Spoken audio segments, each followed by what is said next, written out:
welcome back to Buzz TV. I'm your host, Madison Harbin, and with me I have Mike Call with Seven Bridges Heating and Air. How are you?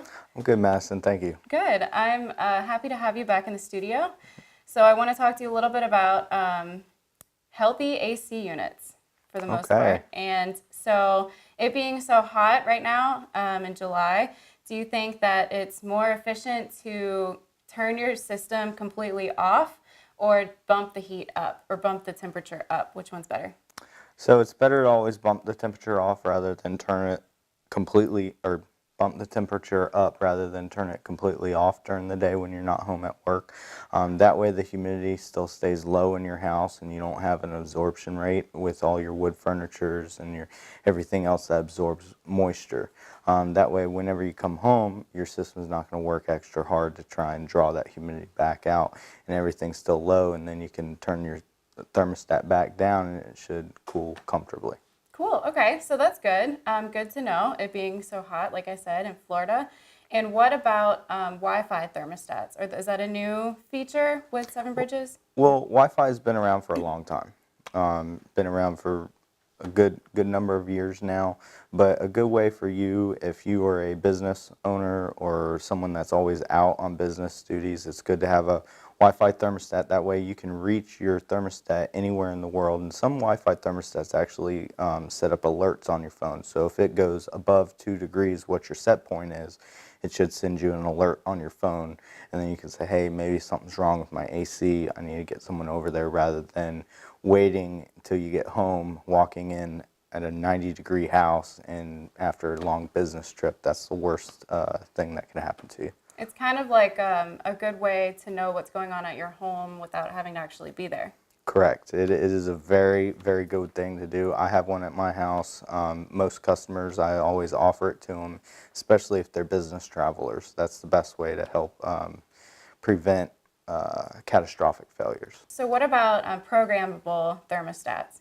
So if you're not really a tech guy or a tech girl and you don't really want to have that on your phone for a Wi-Fi thermostat, getting a programmable thermostat to have different set points during the day. You can usually set it to where you wake up and you want it a certain temperature. Then when you leave, it will actually raise the temperature on its own at a specific time.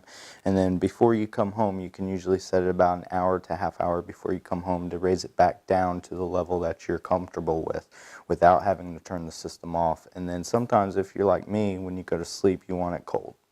And so then, you know, I can set it to like 10 p.m. and it'll drop down to 74 or 75 degrees.